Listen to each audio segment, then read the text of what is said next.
A continuación, Ciudadanía, Democracia y Desarrollo.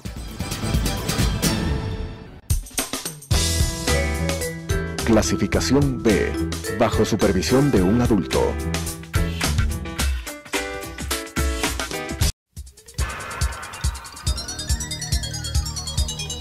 Las opiniones vertidas en este espacio por la producción y dirección del programa son de exclusiva responsabilidad de sus autores y de quienes intervienen en ellos.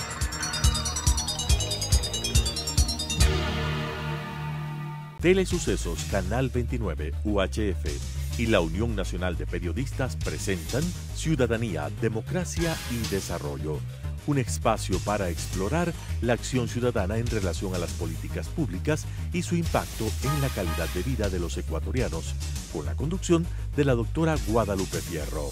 Ciudadanía, Democracia y Desarrollo. Hola amigos de la Unión Nacional de Periodistas y de Telesucesos. Estamos aquí nuevamente para un programa de Ciudadanía, Democracia y Desarrollo, escuchando la voz del pueblo ecuatoriano en diversos temas de interés nacional. El día de hoy tenemos la grata compañía de un joven que, a pesar de sus escasos 29 años, ha desarrollado una carrera muy interesante. Es abogado en libre ejercicio, pero también además es economista, graduado en la Universidad Técnica Particular de Loja, y también es licenciado en antropología por la Universidad Salesiana. De manera que eso ya es toda una carrera, pero además Aquiles es desde el 2015 un consejero suplente del Consejo de Participación Ciudadana y como tal ha desarrollado una actitud permanentemente crítica a este consejo que después de los resultados de la última consulta popular será muy pronto relevado de sus funciones. Empecemos por ahí, Aquiles. Usted tuvo una altísima votación en el concurso que se hizo para ser miembro de este consejo y siempre manifestó su inconformidad con los resultados.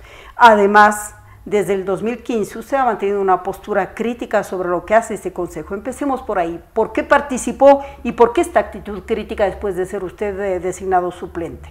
Claro que sí. Primero que nada, muchas gracias por la invitación. Un saludo a la teleaudiencia que está conectada.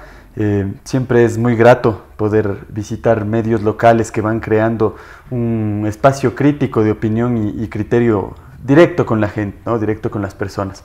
Como usted manifiesta, participé en el concurso para el Consejo de Participación Ciudadana y Control Social, mismo que lastimosamente estuvo plagado de irregularidades, sobre todo para quienes desde tiempo atrás, antes del 2015, hemos mantenido una voz crítica respecto de lo que fue el régimen de estos 10 años, ¿no? El régimen autoritario, como le suelo llamar yo, en el que se restringió gravemente la democracia en nuestro país.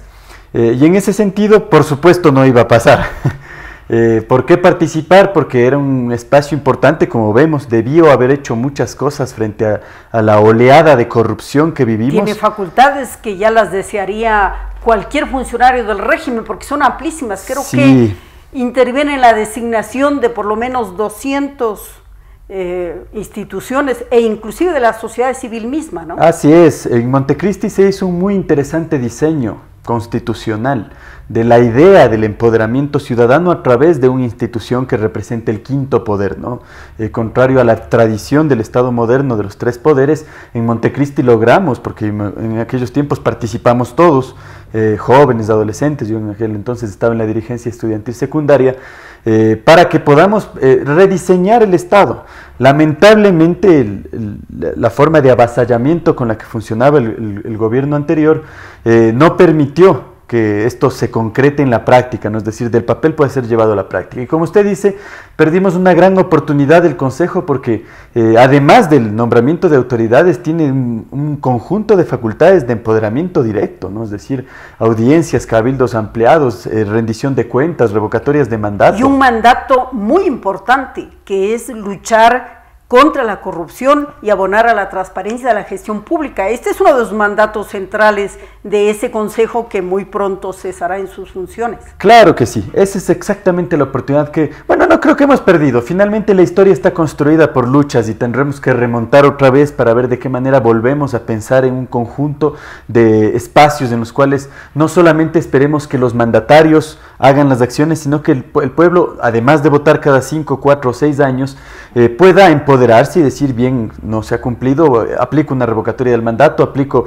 un cabildo ampliado, exijo rendición de cuentas, todo este conjunto de instituciones que tenemos. Y por otro lado, asimismo, pueda el pueblo participar en la designación de sus autoridades de control. Esas eran las expectativas que teníamos. Lastimosamente, el Consejo se instrumentalizó hacia el poder y fue utilizado de manera completa. No hubo una sola voz crítica entre los 7 consejeros principales que al menos diga no estoy de acuerdo con esto, ¿no? Como vuelvo a insistir, en los consejeros suplentes sí habíamos algunas voces críticas, sacamos excelentes puntajes, pero nos estafaron ampliamente, hicimos los procesos de impugnación, pero el poder se burlaba con los derechos de impugnación.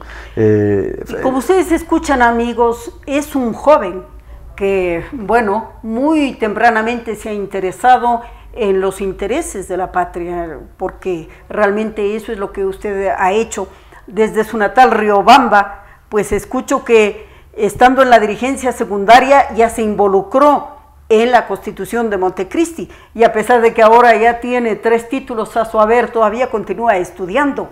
Veo que también ha optado por hacer algunos estudios de posgrado en la Universidad Autónoma de México y también en la Claxo, en el Consejo Latinoamericano de Ciencias Sociales.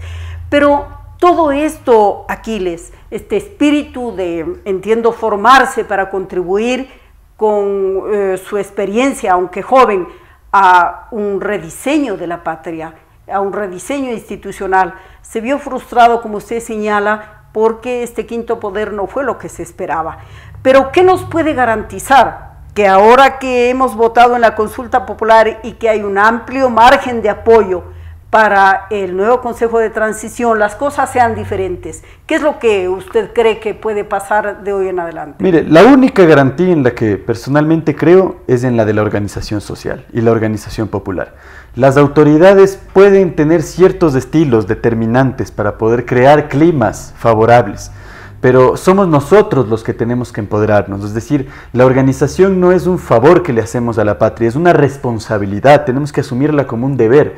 Si nosotros no asumimos, y más aún a la audiencia generacional que nos escucha, a nuestros amigos y amigas que son jóvenes y los que se sienten jóvenes también, esta es la responsabilidad que tenemos. Este es un intento, está bien, Montecristi, el diseño que hicimos con la Constitución y el quinto poder fue un intento, lastimosamente manipulado, instrumentalizado, sí, pero ahora tenemos que ser lo suficientemente creativos para poder encontrar los nuevos intentos, retomar otro camino. Si este sendero no lo permitió, tenemos que ir por otra vía. Y en estos nuevos intentos, ¿cómo ve usted este Consejo de Transición? Pues mire, yo creo que hay altas expectativas en el Consejo de Transición. Finalmente la población se ha pronunciado para que se instale.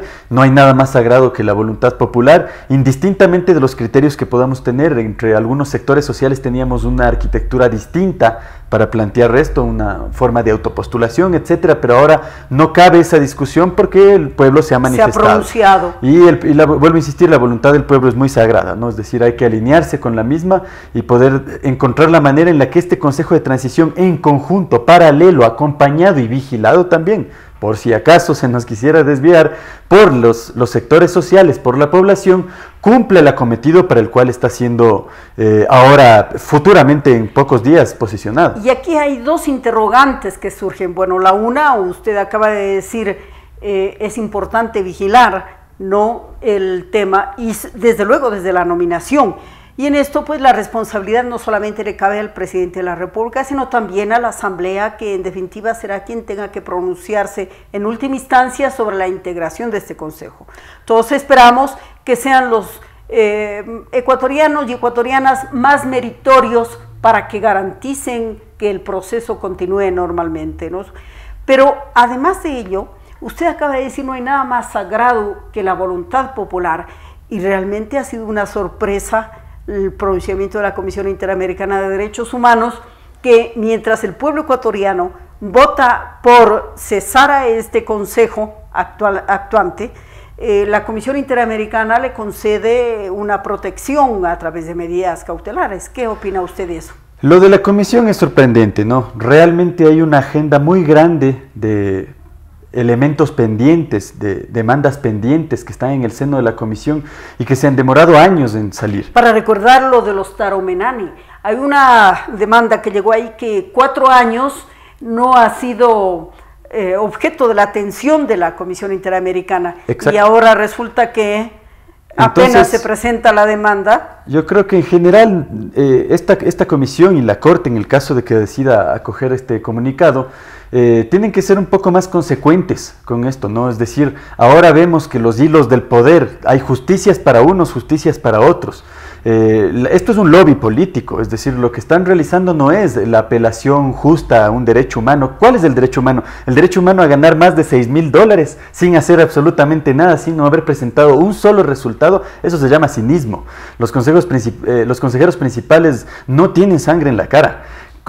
Apelar hacia una instancia que está convocada en múltiples ocasiones por el país para que defienda, por ejemplo, el caso que usted menciona, personas que han perdido la vida por la intervención de explotación petrolera, no es correcto, no es justo, no es ni siquiera sesudo, mínimamente ético, para decirlo en otros términos. Es decir, ni siquiera se pueden equiparar los daños eventuales causados, como bien acaba de señalar usted en un caso, que la cesación implicaría la pérdida de un sueldo y obviamente de una capacidad de influencia política notable, frente a lo que usted acaba de señalar, las vidas de los Taromenani, que sin embargo durante 4 años no han sido atendidos por la Comisión Interamericana. Ahora, llama la atención esto, y un poco tal vez para entender los pasos antecedentes y a futuro que se den, llamaba la atención que el presidente de la República y sus inmediatos allegados hicieran una visita a la OEA, hicieran una visita a esta Comisión Interamericana de Derechos Humanos, cuando la denostaron durante los 10 años que estuvieron en el poder. Entonces, un poco como que ahora vemos para qué era esta visita, ¿no?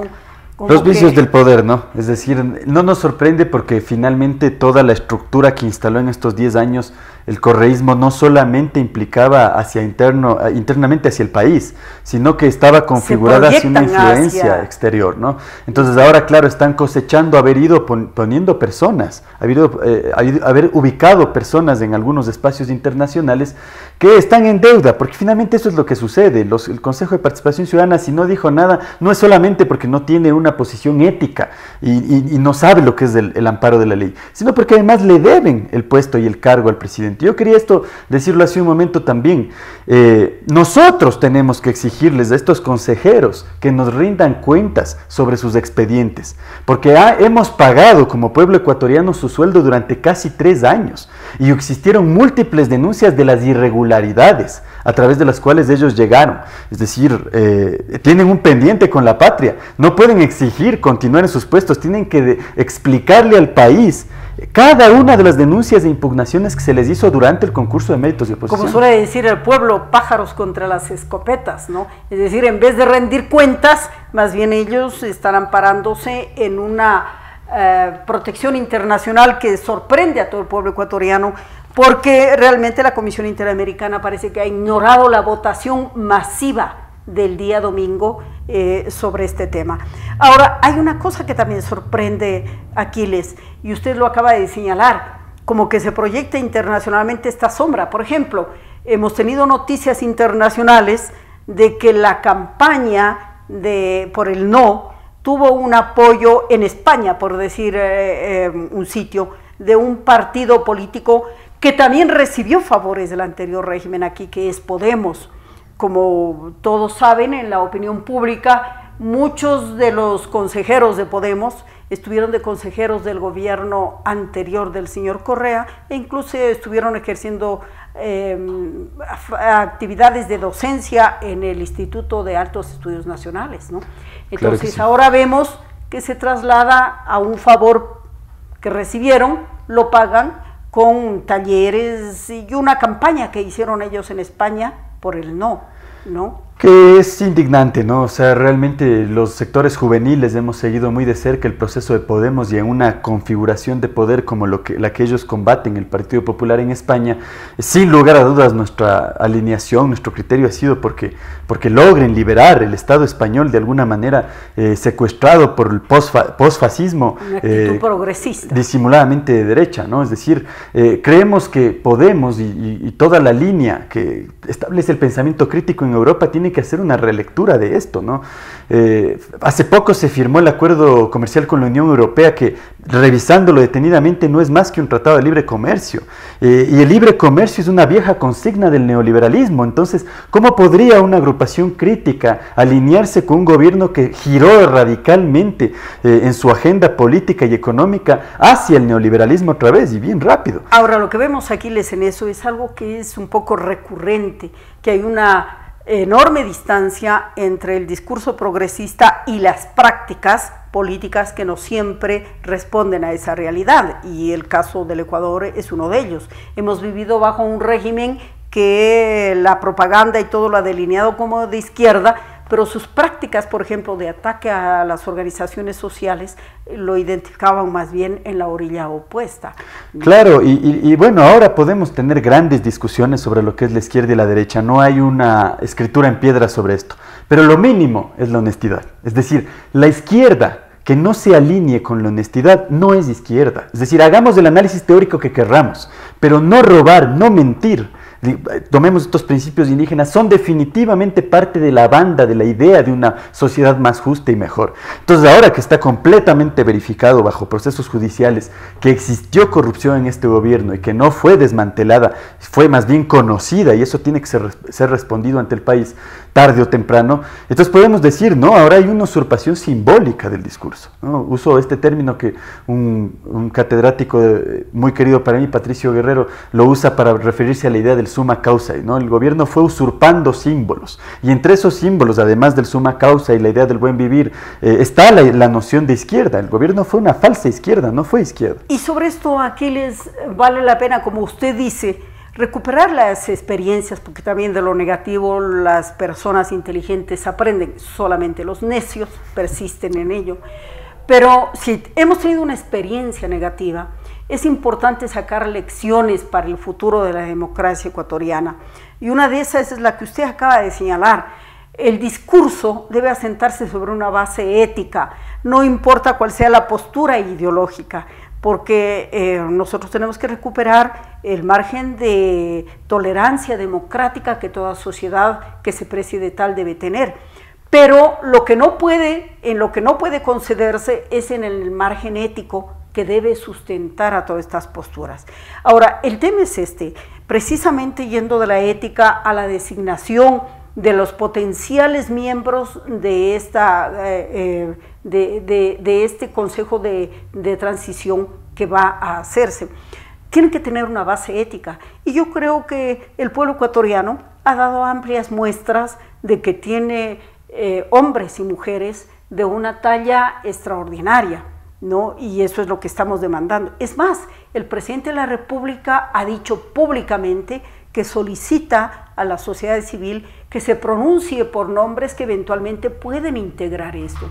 Entonces, ¿qué hacen los jóvenes? Los jóvenes también pueden postular desde sus propios ámbitos a personas para esto, porque mire, yo veo por ejemplo que usted ha sido integrante de un movimiento juvenil, los jóvenes que se denominan contracorriente, sí. Un poco queriendo decir contracorriente, una afirmación de una nueva postura frente a todo lo que vemos. ¿Qué dicen los jóvenes? ¿Postularán a algunas personas? Mire, por supuesto, ¿no? Uno de los criterios que más se está compartiendo es esta idea de que se debe reconocer la trayectoria extensa que se haya tenido, ¿no? Entonces eso quizás deja fuera de la jugada la noción de lo joven. Yo pienso que hay algunos elementos que construyen una trayectoria. Sin embargo, un tema crucial y central tiene que ser la no vinculación partidista. No porque creamos que todos los miembros de los partidos están completamente viciados. Finalmente estamos en un sistema de partidos y tarde o temprano los movimientos y partidos políticos van configurando lo público. Son indispensables para una democracia, ¿no? Sino más bien para poder convocar a que no suceda lo de la candidatura, lo de la designación de la vicepresidencia. Es decir, este consejo tiene que tener altas cuotas de ciudadanos completamente independientes. Para que la óptica sea absolutamente diferente, es decir, exacto, desde los ciudadanos controlando, vigilando a el poder. Así esa es, debe ser. Que no era un mal elemento de la configuración que hicimos en Montecristi, es decir, tratar de que salga de la discusión, la disputa del poder que ya tienen los partidos y entre en el escenario de las organizaciones sociales, los ciudadanos independientes, los activistas. Y ahí tenemos una gran cantidad de nombres, es decir, el país puede barajar, ¿no? Algunas listas ya están siendo presentadas, otras van a ser presentadas durante estos días. Yo hubiera aspirado que esto se haga en el marco de una gran jornada de participación democrática con muchos sectores, una contienda, una prolongación del espacio para que también no se concentre en las ciudades principales, sino que pueda redemocratizar las provincias.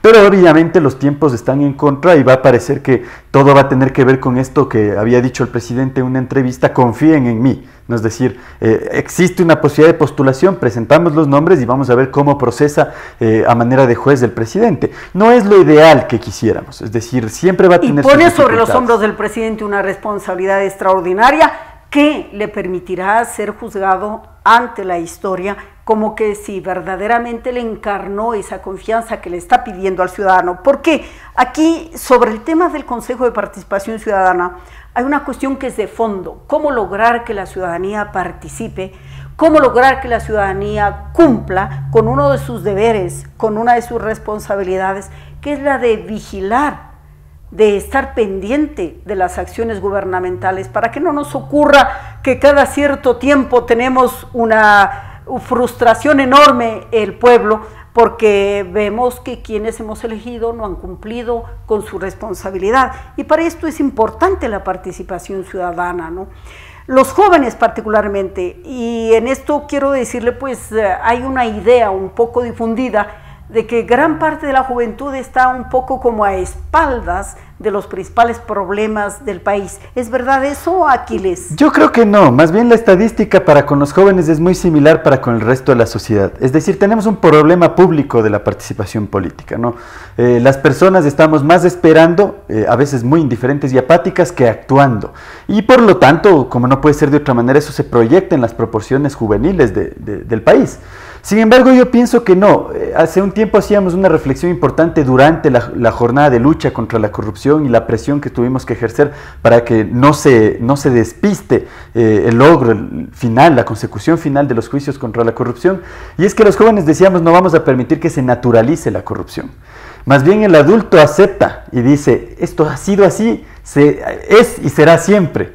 Nosotros tenemos una reticencia, una resistencia mayor a decir que esto se puede aceptar como normal. Y eso es un plus, es una ventaja. Llámenos optimistas excesivos, llámenos utópicos, llámenos extremadamente esperanzadores, pero tenemos que mantener eso para que sea un embrión de la participación futura. Porque así mismo como el país ha tenido episodios oscuros, episodios desagradables, en la historia hay muchos episodios positivos, hay gente que se ha jugado hasta el fin. Y la juventud ha sido, recordemos lo que decía Juan Montalvo, ¿no?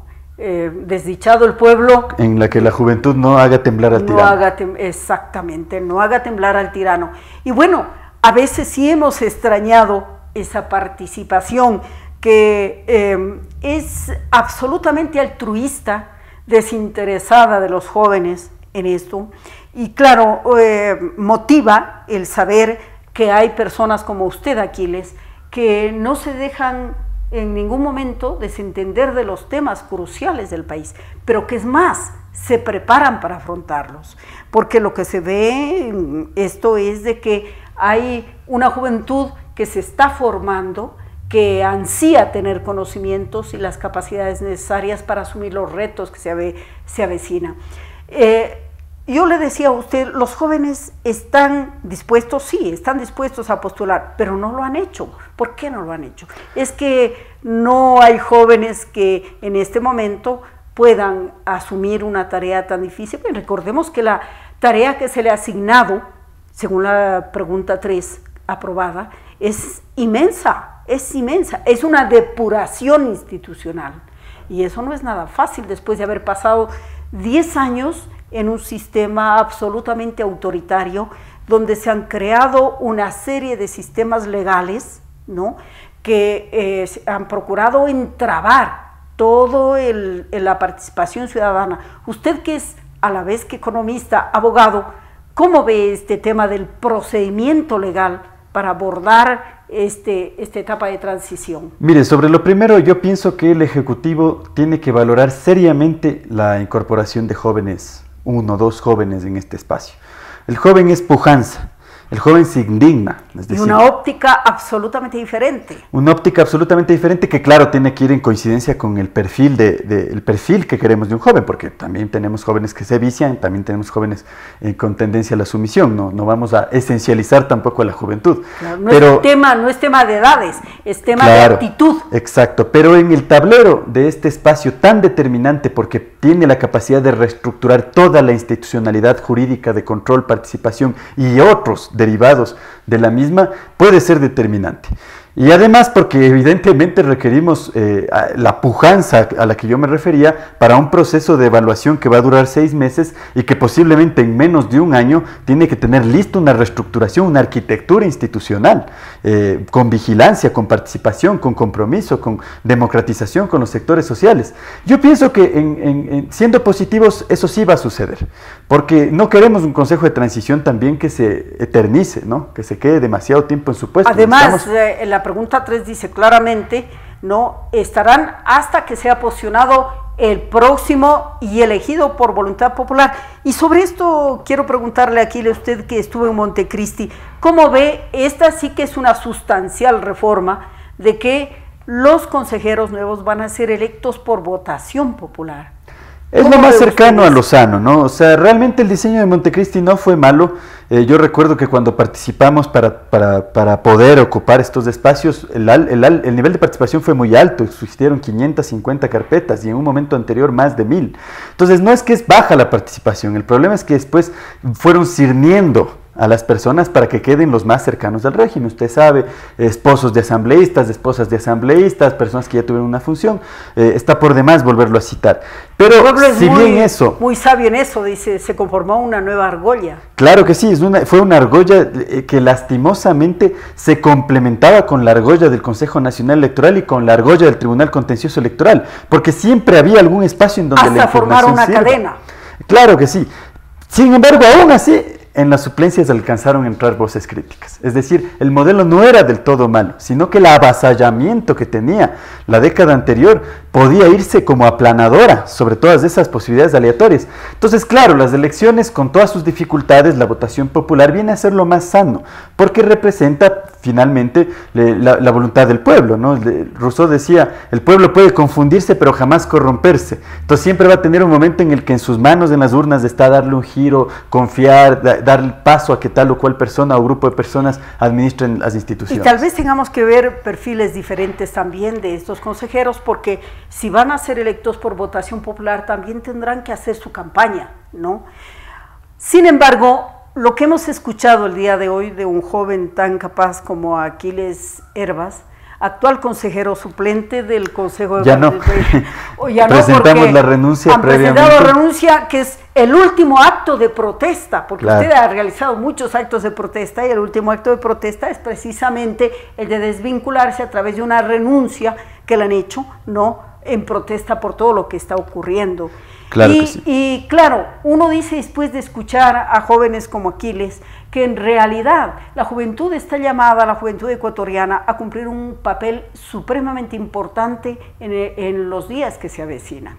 Y por parte de la Unión Nacional de Periodistas, nosotros creemos y tenemos fe en que la juventud sabrá tomar ese rol, sabrá tomar ese papel y llevar adelante lo que es una responsabilidad histórica en este momento.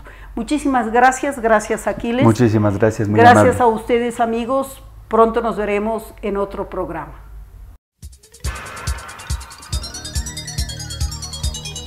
Las opiniones vertidas en este espacio por la producción y dirección del programa son de exclusiva responsabilidad de sus autores y de quienes intervienen en ellos.